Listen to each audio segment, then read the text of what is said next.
what I'm here to do today is to give you a little bit of insight into things that frequently pop up. You are in constant contact with companies around you. You're in constant contact with your suppliers. I see now a lot with your end customers. You're very human-centric. And as you do that, I'm sure you're sometimes wondering, wow, is what we're doing really accurate?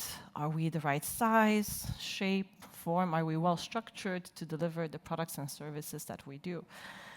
And I think you are, but I think often we forget that strength is in diversity. And if we were to do what we're doing right now, which is a collection of celebrations, inspiring each other, bringing people from all around the world, I would tell you very simply that it would not really be possible. Or if it were, you'd need to travel a very, very long way in very dangerous conditions from all around the world to be here. We would probably also be a little bit in the dark because 200 or so years ago, we don't have the light bulb yet. We don't have telephones either, right? So Thomas Edison is not yet pioneering his inventions. Graham Bell is not yet setting course to what we know today as mass communication. But what's happening is also pretty interesting because we're at the brink of the first industrial revolution. Not Wilo time yet, so no smart pumps, nothing fancy like that.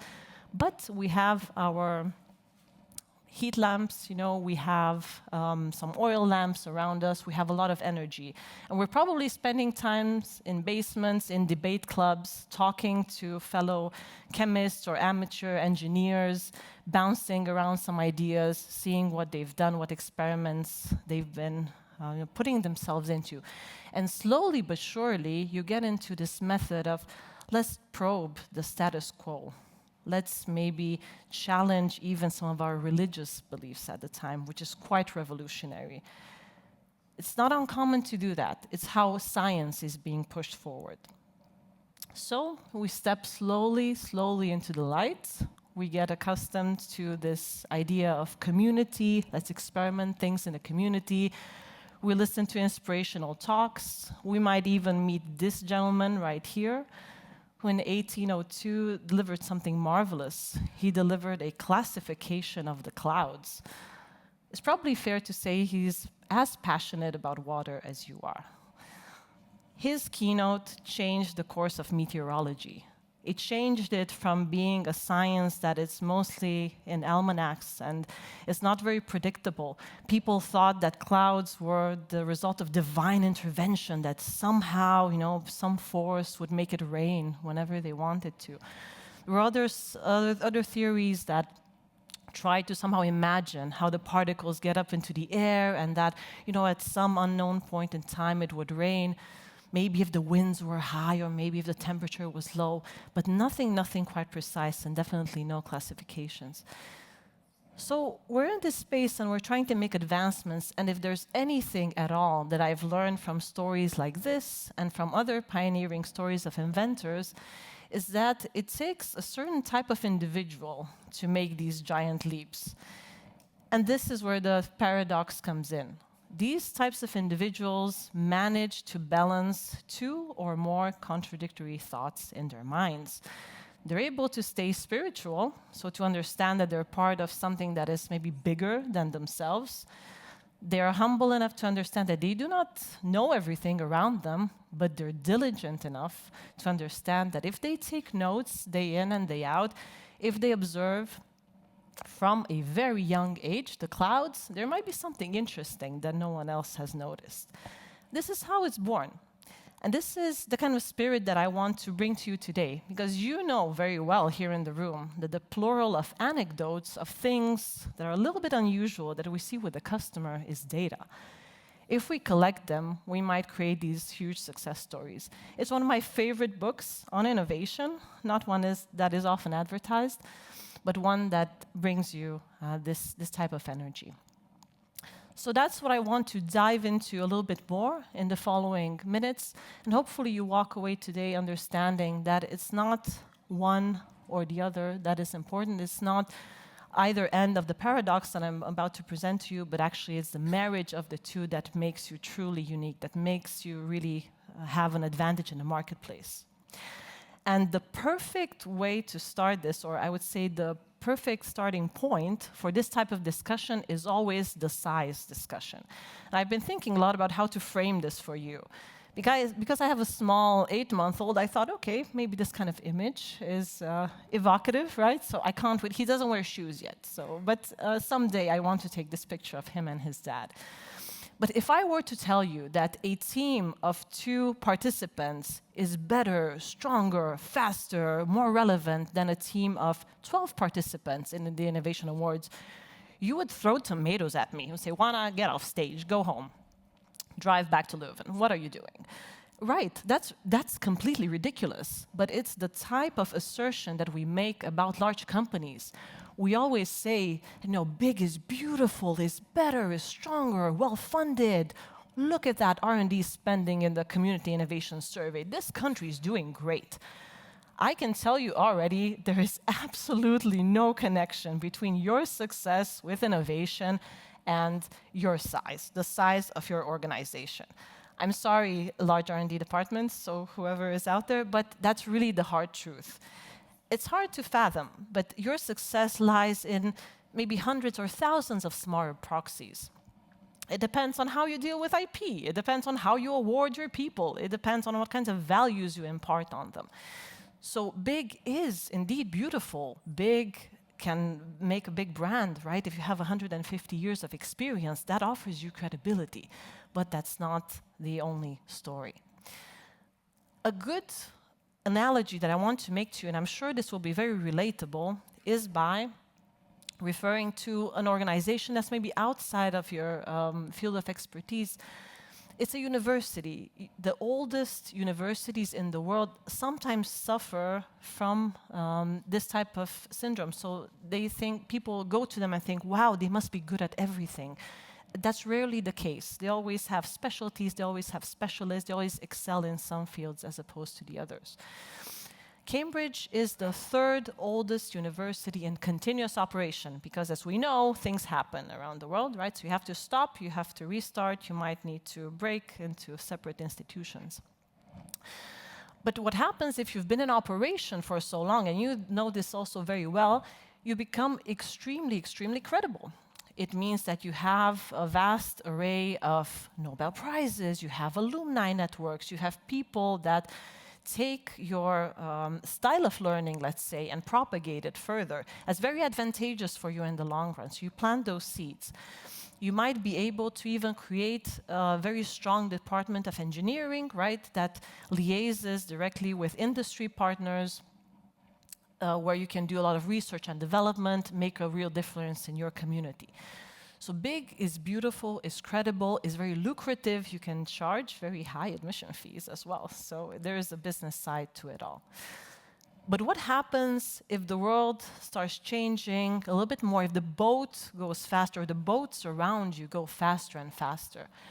What happens then is that you have to rethink, is my structure, so is the big structure good enough for this means of travel? Or do I need to create smaller structures that might be able to take me to the next step of my journey, that are able to take me to the next deliverables, to the next stream of innovation of funding, ultimately? This is what happened at Cambridge, and I think this is a true success story. So underneath the Department of Engineering, you have the Institute for Manufacturing that does exactly that. They have joint research projects. They are co-located with industry partners so that they can stay close to the developments. They focus a lot on education, so training the next generation of engineers, and on making sure that whatever they do produce is relevant for society. And what I learned just a few weeks ago when I went to an innovation conference is that there's a 3rd structure, so even a 3rd layer underneath that. Department of Engineering, Institute for Manufacturing, IFM, Engage.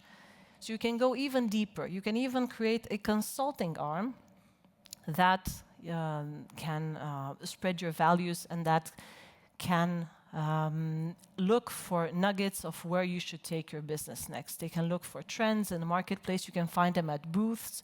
They are much more agile than the traditional institution. They are actually the liaison to the future, a little bit like the Horizon conversation we saw earlier today. Interestingly, you also see books being published by the members, and this is not forbidden. In some large institution, you would see this type of narrative where we have one brand and we must respect the brand and no one must speak slightly differently about the brand. With them, the attitude is slightly different. As we heard a little bit earlier, everyone is a brand ambassador. If I write a good book and I encourage people to be enthusiastic about manufacturing, maybe they apply more to my university, maybe they see me more as a trusted partner, even if there is no way on earth that I can get to Cambridge in this lifetime. So that's an important lesson. So big is beautiful, but small is efficient, and they coexist. It's not an either or, it's actually an and. And I got another one for you. Big is conformist, and I chose this word on purpose because conformist has a slightly negative connotation, and I hear this a lot. Oh, big companies, no, they're so traditional. They always have to apply the rules, they cannot really stray away from the standards that they have put in place. Well, yes, but would you want your pumps to malfunction? Of course not. So, of course, you have to adhere to rules. It's just how life is. I would not want the medical devices that are being used on me to work or not work, depending on the mood of the doctor or the phase of the moon in the sky. So there are very important reasons why we are being conformist, why we apply ethical standards in our work, why there's now an ISO 56000 on innovation management. There are people researching these quality standards, these safety standards, manufacturing standards, and ways in which we should treat the people in the company that we work for. So big is conformist, and big also means that it could be exciting. Maybe not as exciting as Red Bull. I don't know if we have any Red Bull fans in the room. Formula One? Thank you. Sports, extreme sports. Everybody wants to be a Red Bull, come on. You see their videos everywhere. They make things exciting for their audience. It's an energy drink, but an energy drink that likes to push the limit of what humans can achieve, right? They send people into the stratosphere.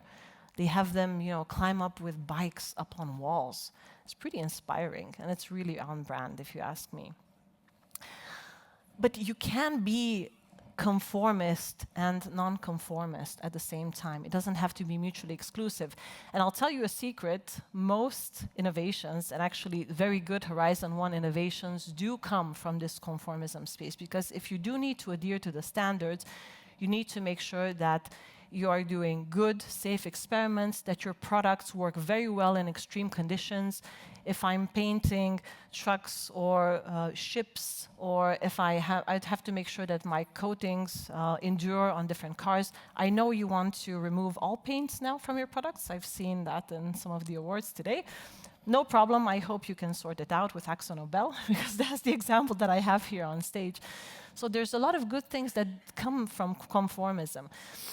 There's a lot of sustainability work, of course, that comes from conformism, because you have the SDGs. That's a little bit like a rule that was imposed. People want to stay close to these actions. They want to do better for the future. So, of course, they will innovate in that direction.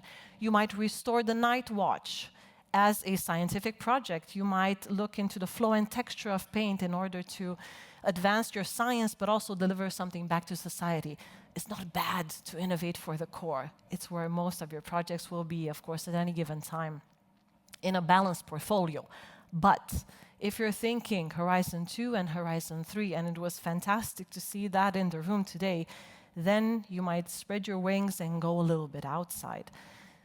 So big might be conformist, but when you are going beyond the core, then you'll also allow yourself to be radical, selectively radical, but radical nevertheless. And radical can also form an entire program. It can be nested under your core brand, or it can be a little bit apart.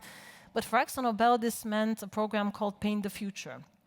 Day in the Future, interestingly, was the brainchild of the CTO who thought there is no way on earth that we are getting out of this traditional industry space except if we let others infuse us with ideas, if we let others tell us what they think we should be doing, if we let others tinker with our data, with our products, if we invite them on site and we make a selection.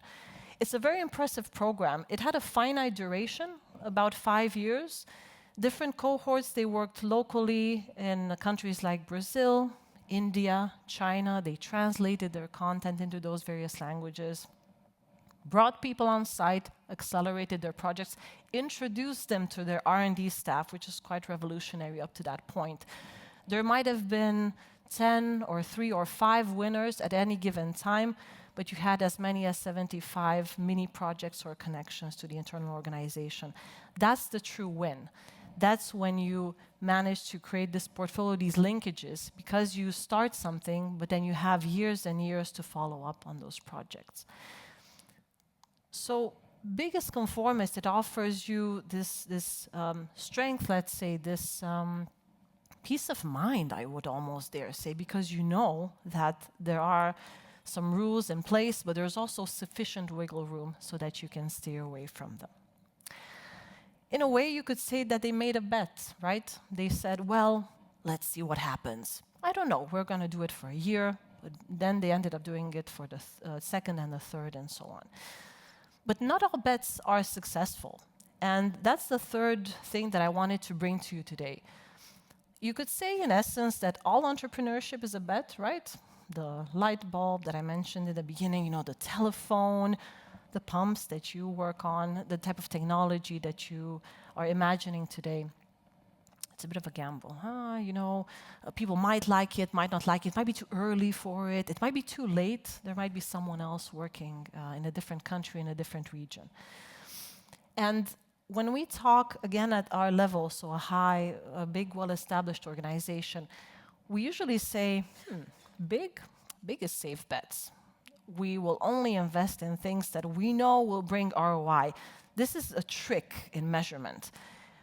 Someone does a market analysis. Someone tries to predict. Maybe AI does that for you. I saw a project recently where people were enriching their innovative ideas with market research performed through a large language model. If the large language model tells you, well, this has a 49.5% chance of making it to the market, what do? Do you take a chance? You say, okay, let's push it forward. Let's let people work for 3 months on it. That's a cost for you. Or do you say, maybe I'm going to go in the opposite direction. I could not tell you what makes sense. Your instinct will tell that, and your experience will tell that. And large language models can never replace it. So there's, of course, space for that human. But interestingly, this discussion tends to be even more nuanced if what you're selling is affecting a lot of people around the world. So imagine, for instance, that you're a company like Bic that sells these ballpoint pens, razor blades, something that you use every day. Soap, something that needs to be really well analyzed. So maybe a little bit going back to the discussion of conformism. The formulation needs to be done in a certain way so that it doesn't irritate your skin, right? You don't want itching and so on. But maybe it applies to slow things like furniture as well. The example that I wanted to give you, which is quite intriguing, is IKEA, because I learned about this story quite recently. With IKEA, they had first of all, you could also say that their story didn't really start with a safe bet. It started with a wild card in a way, because they said, what if we make furniture modular? What if we disassemble it, put it into a box, then it fits into our car. We can drive it with our Volvos all the way to the end customer. Then they reassemble it, and then they have it into their living room. Voila. But in time, they also became a little bit safer because you want to grow your business. You want to open up stores in different countries. You want to expand. You want to go to Japan. You want to make phone calls, get everyone enthusiastic about your new method. So you reach some kind of plateau. up to the point where you have a disastrous opening in a geography that you don't know a lot about. If you want to compete, with tradition and with maybe minimalism, if you want to understand the rigors of a place that you are not really well established in, well, your safe bets at the headquarters, maybe they don't pay off very well. IKEA was actually, very funnily, in this situation in the 70s and 80s, their sales were plummeting. They didn't understand why. So their creative director at the time, so it was actually, I think, the head of advertising that said, maybe we should do something a little bit differently. Maybe we should go into people's homes, home visits. Nothing new. So you don't go to the store goes to you to figure out how you live. And then maybe we rearrange the store in a way that it becomes relatable. Your cabinets and your tables and everything in between, well, then it becomes familiar. Then you want to buy more of it because you know it fits. By the way, how many of you have ever in your life owned the luck table? Can I get a show of hands? Thank you, perfect. And then, okay, second question. Who of you have the red version? There's a red version. Yes, perfect. See, that is it. It is a staple. It is a staple of style. Everyone has it. It's brilliant. And that's the thing. So it fits very well because it's perfect for our needs. We're students. We have children. We don't want something that, we're very sad about if it creases or if we spill something over it. It's one of those items that's extremely useful to us, but it's also replaceable, so we can find one exactly like it in case damage happens. And that's a little bit how they started to think differently about their own business model and their own lifestyle as a company. So from these very safe bets, as in, okay, we're at the headquarters, we want to project the vision onto all of our stores around the world, let's ask the regions. And I'm very happy to see that with your business as well. I think there's a lot of trust in the fact that your regions know very well about the needs locally, and then they can translate those into projects and into innovations. And for them, this whole mindset and this whole process of visiting and going on and on and on have turned into a very nice digital project. You can visit it yourself. If you go online and if you search for IKEA Open Home Project and Platform, you will get a little bit of information. For some weird reason, you get redirected to the IKEA Museum. I'm not sure why they store this information in the IKEA Museum database. But what I can tell you, and what is not mentioned on the website, is that this platform that contains home visits, so footage, actual footage from the home visits, is accessed by about 6,000 people globally at IKEA. This is a homegrown system. So I've seen their fonts, so the font is exactly like on an IKEA store website. You can log in if you're a product manager, you can log in and you can check a little bit in your area. What do people own? What treasures they have in their house, what frustrations they have, what's their favorite corner? Maybe it's the luck table with a little football on it, or a tennis ball, or whatever it is. The lady that you see there on the right is taking notes, so she is interviewing the people. It's a very common practice, right? So if these types of interviews, a customer centricity approach can be manifested in very different ways, right? We could also have focus groups, right? You can get multiple people into a room, but this is way more authentic. I visit you at home. I see where your dog sleeps. I see who is organizing the cupboard in the kitchen. There's such a nice video online. I think it's filmed by a couple in India. And then they show the couple arguing about storage space. That's immensely valuable to IKEA. But you know who else it could be valuable for? I realized today that I think it could be valuable to you. Because when they describe this database, so this array of images of people's clothes and cutlery, and how they hang their clothes and how they throw their clothes on the floor, they say that they're experts in slow things meaning furniture, so things that you replace maybe every 5 or 10 years, or maybe 20 years, I don't know, depending on where you live. But maybe you have experts on even slower things, like pipes or essential infrastructure or pumps, wastewater management. Maybe there's something in it for you. Maybe there's something in it here for the fast-moving consumer goods people of the world. Maybe the Unilevers would like to view this database and see what kind of shower products do they have in their bathrooms? What kind of soap do they use? What kind of sponges? What else could I understand about the home that I cannot understand through purchasing data? So if I just go and look at purchasing volumes, is there anything more that I can do? What is in addition? What else can I learn in addition to my own research? Is there a new angle? And that's exactly where they're taking it today. So the event, which I took place in as well, was an open invitation. So the Open Home project just opened its door. So you can literally reach out. And actually, this would be a very kind advice. I'm not sure if anyone would take it, but see if you could make a connection with IKEA Open Home. See if there's anything that you could learn about maybe the structure of these houses. Maybe there's a region of the world that you haven't quite been in. Maybe there's something to learn from there. That is the kind of speech that we're interested in. That is how the wild card comes into the discussion. So we make safe bets, and of course we make them because we want continuity in our operations, but every now and then we take a wild card and we say, let's see what happens. Let's open it up. We know who's in there. We know who's visiting our home. They know what kind of data we have, so we're supplying some kind of data service to them. But then let's see what we get out of it. And if you're wondering how AI is applied here, because of course it's applied in a way that might be slightly different than you do in your projects.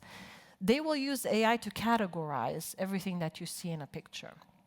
It could be people, it could be objects, so you see their shoes and racks and things. It could be used to blur sensitive content. If I have a picture of me and my husband and our little son at the beach, that might not be something that should be viewed by an external. And it also has to endure the test of time. So I don't know who will look at this in 10, 15, 20 years. So it's for security, it's for privacy, it's for decency, and it's certainly for tagging materials, content. So there's an R&D component to it, but there's a very strong human component as well. Brilliant project, so I hope they valorize it as much as possible. The fourth and final aspect I wanted to bring to you is something that is very important to us because you are stepping into your personal innovation new year. You've just gotten your awards. Everyone's happy. Everyone's probably thinking, maybe I should participate next year with another project. Maybe you're energized. And the good thing is that you're part of an organization that is quite steadfast. This is another word that I chose on purpose for you. Big is steadfast. We say that big is steadfast because big, as in a big company with good structures, with an innovation program, with experienced people to lead the innovation program and to have it change across the year, so adapt to the new circumstances, means that if there's hard winds blowing, for instance, like we heard this morning, if there's an announcement that banks will reduce their staff by 30% or they're being laid off because a new technology is coming in, you can rest assured that you have some protection from those winds. It could be that another type of corona moment hits us. We don't know. We just have to stop activity at a point in time. What happens then? You're relying on companies to be steadfast. That's why you have contingency plans. That's why you have savings, a little bit like in your personal life. You have savings so that you can prepare for the harsh winds. That's not necessarily bad, but often steadfast is contrasted to being, slow, I'm not so agile, I cannot move very fast between different states. But I can tell you that if you are in the world of non-governmental organizations, if you are in the business of helping the many, if you're doing humanitarian projects or anything of the like, you want to be steadfast. You want that kind of consistency. You want to be, for people to know what you can do for them and to deliver those services quickly, without hesitation. But that's not so good for innovation. This type of consistency can actually be quite stifling. And the example that I wanted to give to you is an unlikely organization that might be applying innovation principles. How many of you know that the United Nations has an innovation program? Yes, of course, Jenny knows. Yes, so the hype community knows. But you can view that too. It is completely open to everyone. If you go to Unite Ideas, you will see their challenges. It could be something around mine action. It could be something around mapping oceans, right? I've seen how you want to manage now data centers at the bottom of the ocean. So maybe there's a connection there for you as well. They take priorities, especially projects that are geared towards SDGs, so the Sustainable Development Goals, and they try to create activities that are coordinated by the Office of Information and Communication Technology. So interestingly, it's also ICT driven. They will publish an announcement, they will look for partners, and they will try to find solutions in that space. We're actually working on the Mine Action Challenge at this moment. So it's a hackathon that happens on site. So you might see this type of press release that arrives in your inbox suddenly. This is actually a sign of being steadfast, right? So you know that this organization needs to work on its goals, so it needs to practice what it preaches. You know it needs to deliver some solutions. It might do so in a slightly traditional way. Even if it's a hackathon, you know, it might take a long time until implementation, but it's there, it's reliable. The organizations and many agencies that are under the UN also follow that principle. Many of them have their innovation programs that are funded just like your innovation program. They have people who are awarded yearly for their work. But that actually is not sufficient. And you might say, why? Well, why? Because fundraising, which is at the heart of an organization like the United Nations, that's the economic engine of this organization, is also very traditional, maybe even more traditional than the paints and coatings example that I brought to you. If you go to a supermarket this Christmas, I guarantee that you will still find these little envelopes. Maybe they cost 50 cents or €1, and with that you can make a donation to UNICEF or to the World Wildlife Foundation or to SOS Children's Villages, you name it. That's a very traditional way of me getting money from you. You know, I do my shopping and I've spent €150 on chips and cola and things I don't really need, so I'm going to buy that envelope. I'm a pop singer on stage. I'm Taylor Swift. They approach me because that's another tier of donation that they work on. Right? They work on these very high-profile individuals. They go to the Bill and Melinda Gates Foundation. They come to Wilo. They might come to you, of course, to ask for donations on projects that are aligned to their goals. But you cannot continue like that. It leads to fatigue. They ask you this year and next year and the year after that. But if they don't change their business model, it will not be able to. They won't be able to fund their projects.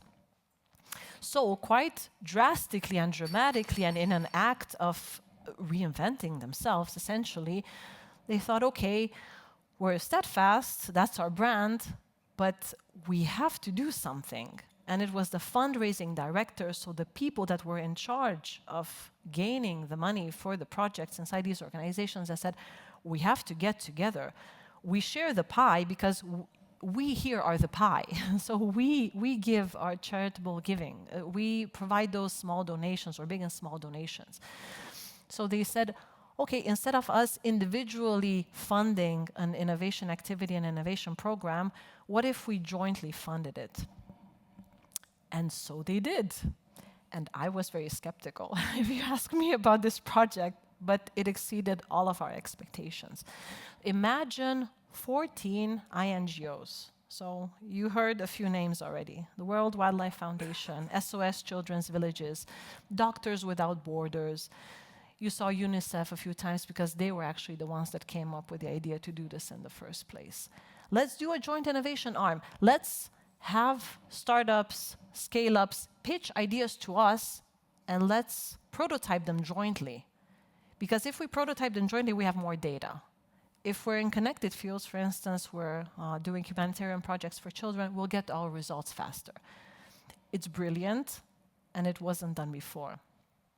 Reimagining fundraising now is an established brand. You could say that it's almost like a spin-off from the original innovation projects.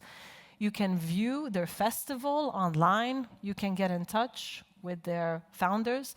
And it's a beautiful way to illustrate for you this fourth and final paradox. Big is steadfast, but small is agile.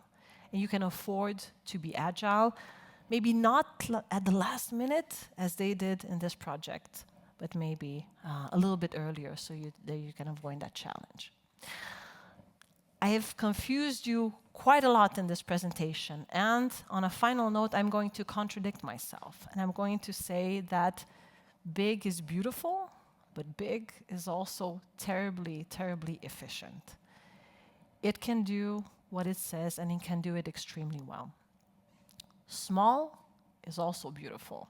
Embrace it, embrace your teams, celebrate them, and please continue with the awards because I think they're a fantastic moment for celebration.